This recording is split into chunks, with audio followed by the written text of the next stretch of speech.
was wrong. My name is Daniel Carter, and for 12 years I thought I was married to my best friend. Her name was Rachel. We met when we were 24, back when neither of us had much money and neither of us cared. Our first apartment was a tiny 2-bedroom place outside Columbus, Ohio. The kitchen cabinets were crooked. The air conditioner rattled all summer. In winter we had to put towels underneath the windows to keep the cold air out. But Rachel used to laugh whenever the heater broke.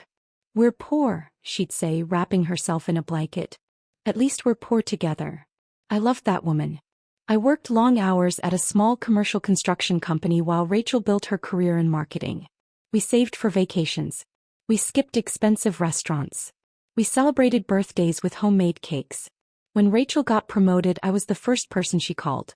When I landed a major contract, she was the first person I hugged. We were a team. Or at least I thought we were. Everything changed when Rachel's company hired a new consultant named Grant Whitmore. Grant was 42, divorced, wealthy, and the kind of man who walked into a room as if everyone had been waiting for him. He drove a black Mercedes. He wore custom suits. He lived in a house overlooking a private golf course. And apparently he knew exactly how to make Rachel feel special. At first I didn't think anything of it. Then Rachel started coming home later. "Long meeting," she'd say. Then came the expensive dinners. "It's networking." Then the new clothes. "It's important for work." I tried to trust her. One Friday night I was sitting at our kitchen table waiting for her when she finally walked through the door at nearly midnight. I looked at the clock. "Everything okay?" She dropped her purse onto the counter. "I'm exhausted, Daniel. You could have called." I was busy. I stared at her. There was something different in her expression. Not guilt. Not fear. Something colder. Distance. "Is this about Grant?" finally asked.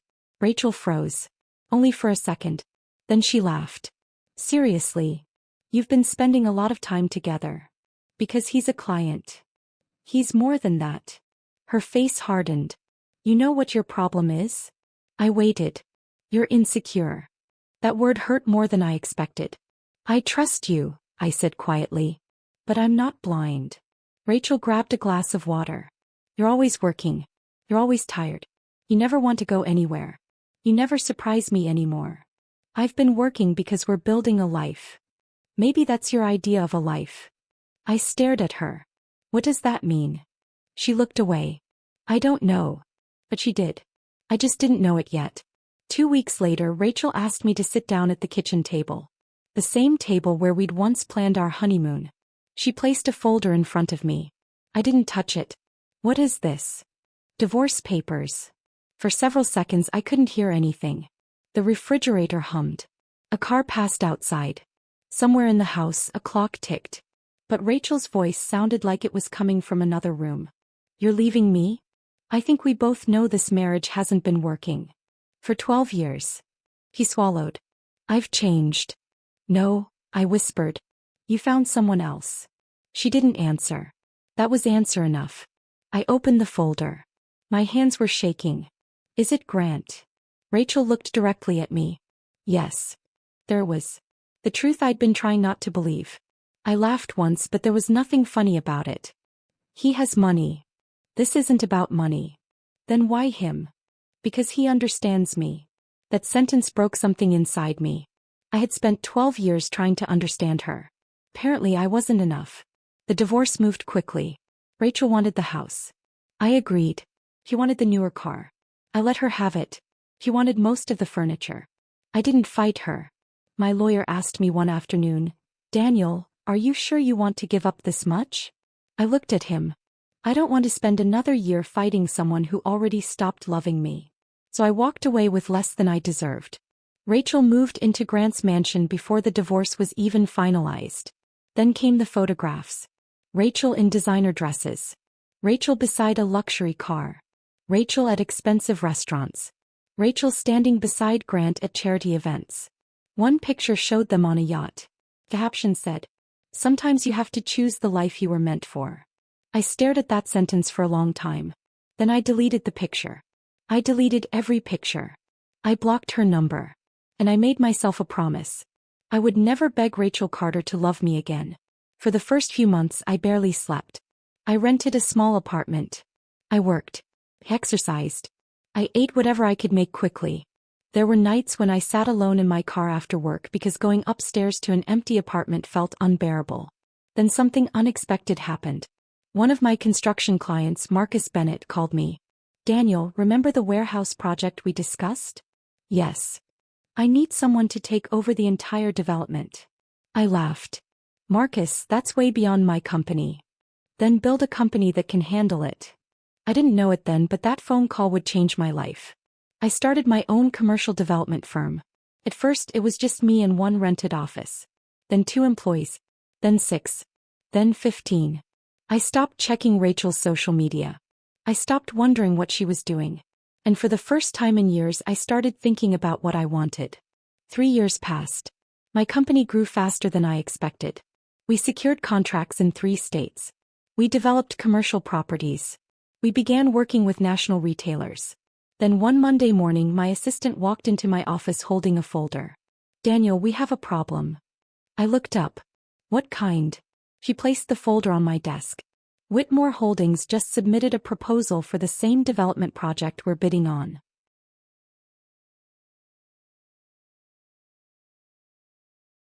I opened the folder. His company was trying to acquire a massive commercial property outside the city. The same property my company had spent months negotiating for. I leaned back in my chair. For the first time in 3 years I heard Rachel's name in my head. Then my assistant added something that made me look up. "There's one more thing." "What?" She hesitated. "Rachel Whitmore is listed as Grant's executive partner." I stared at the paperwork. My ex-wife wasn't just connected to my biggest competitor. She was sitting across the table from the man who was about to become my biggest obstacle. And neither of them knew that I had just discovered something buried inside that deal that could change all 3 of our lives.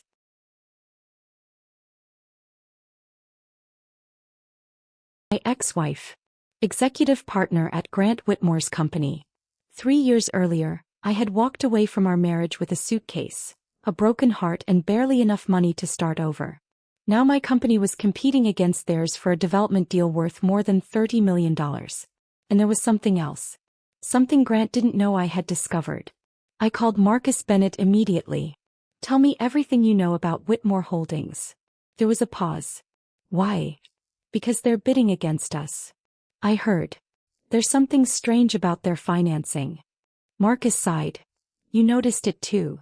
My stomach tightened. "What did you notice?" "Their numbers don't make sense." That got my attention. Marcus explained that Grant had been buying properties aggressively for nearly a year. On paper, Whitmore Holdings looked incredibly successful. But beneath the surface, Grant had been borrowing heavily to finance the expansion. "He's leveraged," Marcus said. "Very heavily." "How heavily?" "Enough that one major failure could hurt him badly." I looked through the documents again. "And the development we're bidding on? They need it." "Why?" "Because their lenders are expecting new revenue. If they don't secure several major projects this quarter, they could have a serious liquidity problem." I leaned back. Suddenly the situation looked different. Grant wasn't trying to win the project because he wanted it. He needed it. That distinction mattered. "Can you verify the numbers?" "I already started." "Keep digging." I ended the call.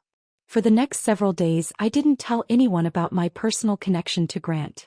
I didn't want revenge to influence my decisions. If I was going to beat him, I wanted to beat him legally, professionally, and cleanly. My team submitted our proposal. Then we waited. A week later, the developers invited both companies to present. Grant arrived wearing a navy suit and an expensive watch. Rachel walked beside him.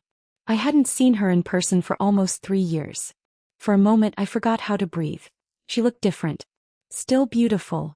Still confident. But there was something missing. The woman who once laughed in our tiny apartment was gone.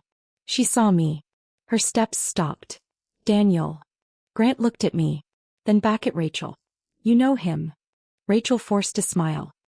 "He's my ex-husband." Grant's expression changed. Not dramatically. Just enough. "So this is Daniel." I extended my hand. "Grant." He shook it. His grip was firm. "Didn't know you were in commercial development." "You didn't ask." He smiled. Rachel looked uncomfortable. The meeting began. Grant presented first. His proposal was impressive. Luxury offices, retail space, restaurants, a hotel. He promised investors enormous returns. Then it was my turn. I presented something different. Smaller risk. Conservative projections. Long-term tenants. Sustainable construction. A development designed to survive a bad economy instead of depending on perfect conditions. When I finished, the room was quiet. One of the board members leaned forward. "Mr. Carter, your projected return is lower." "Yes." "Then why should we choose you?" "Because I'm not selling you a dream." I looked around the table. "I'm selling you something that can survive reality." Grant smiled. But I noticed his jaw tighten. The board delayed its decision. Outside, Rachel caught up with me. "Daniel." I kept walking. "Daniel, wait."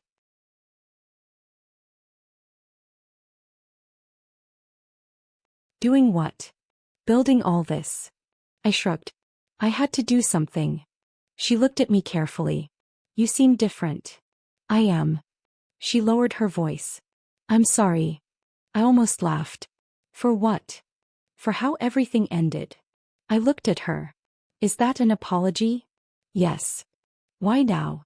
She looked away. "I don't know." I did. But I didn't say it.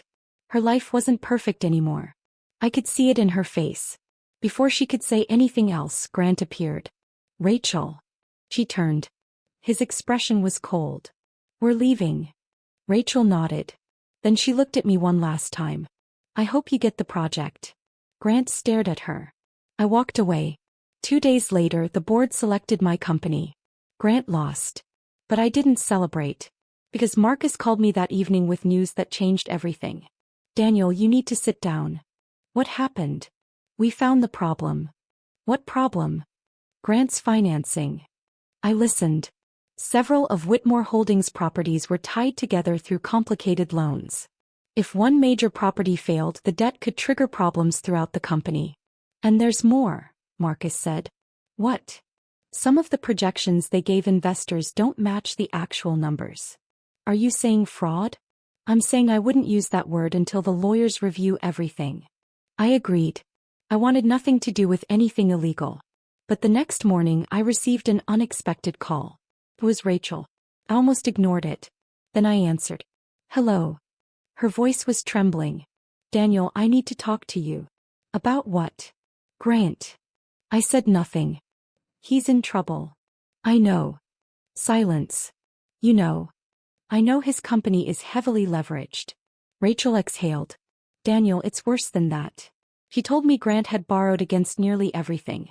His businesses. His properties. Even personal assets. He had been using new investments to cover older obligations. And now several investors were demanding their money back. "Why are you telling me this?" "Because I don't know who else to trust." That sentence hit me harder than I expected. 3 years ago I had trusted her with everything. She had traded that trust for a richer life.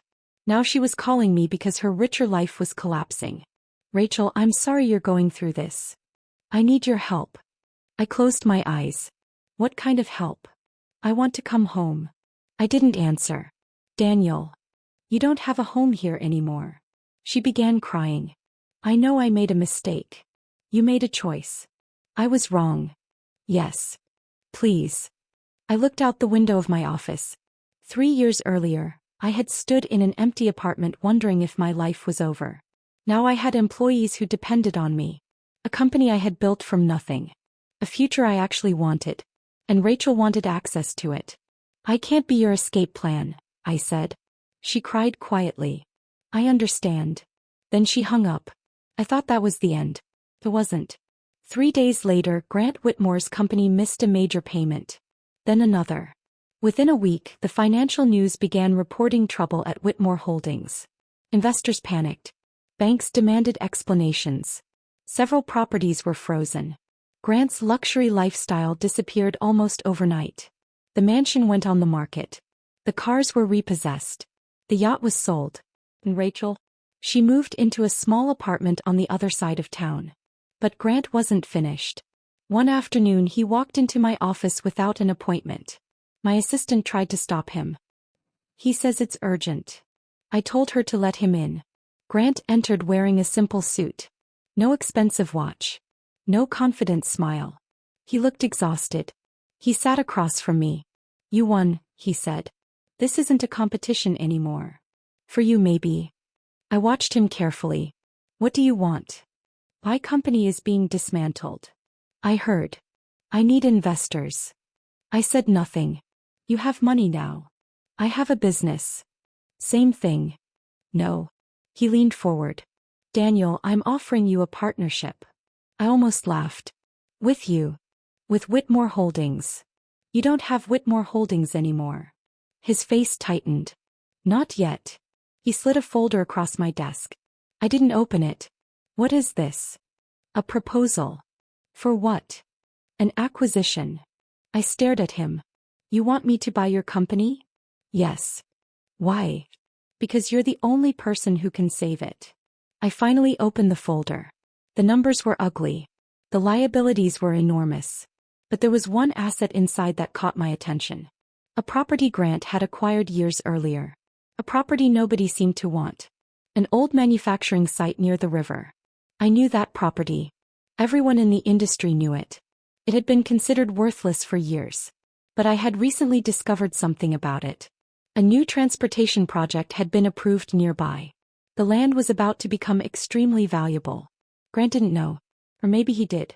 I looked up. "You want me to buy your company for this?" He nodded. I closed the folder. "No." His face fell. "You're making a mistake." "Maybe. You can't let personal feelings ruin a business opportunity." I smiled. "That's exactly what you did to my marriage." He stood. For the first time I saw anger behind his eyes. "You think you've won?" "I don't know." He leaned toward me. "But remember this, Daniel. When people lose everything, they become dangerous." I stood too. "Then don't become that person." He left. I thought about his warning all night. The next morning Marcus called. "Daniel, we have a problem." "What now?" "Someone has been asking questions about your company." "Who?" "I don't know." "Find out." There was a pause. Then Marcus said something that made my blood run cold. "The person asking questions isn't Grant." "Who is it?" "Rachel."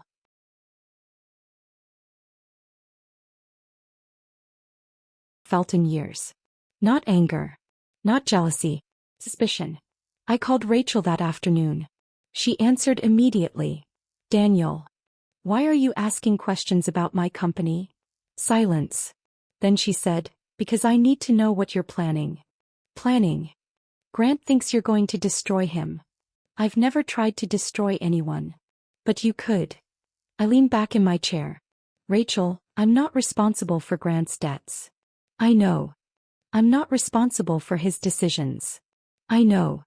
"Then what exactly are you afraid of?" Her voice cracked. "I'm afraid of losing everything." I closed my eyes. "You already made that choice." "I know." There was a long silence. Then Rachel said something I never expected. "Daniel, Grant wasn't the reason I left you." I frowned. "What?" "I left because I thought I was missing something." "You had a husband who loved you." "I know." "A home." "I know." "A future." "I know." "Then what were you missing?" He started crying. "Excitement. Status. I wanted people to look at me differently. I wanted a life that looked important." I didn't interrupt. "I thought money would make me happier," she continued. "And when Grant showed me that world, I convinced myself you were the reason I didn't have it." I stared at the city through my office window. "And now? Now I understand that I traded something real for something that looked impressive."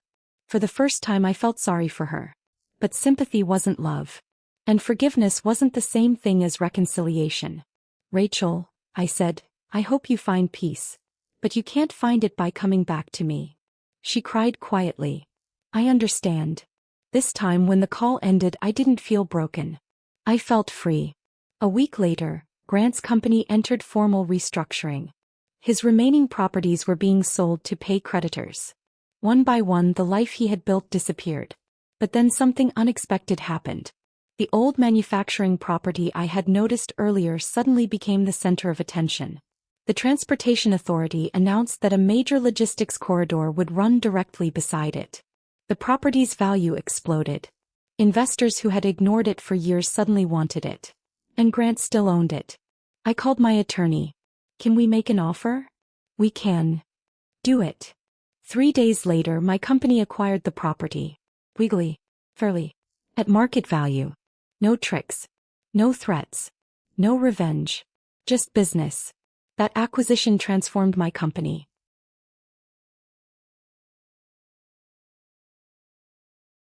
Our valuation tripled.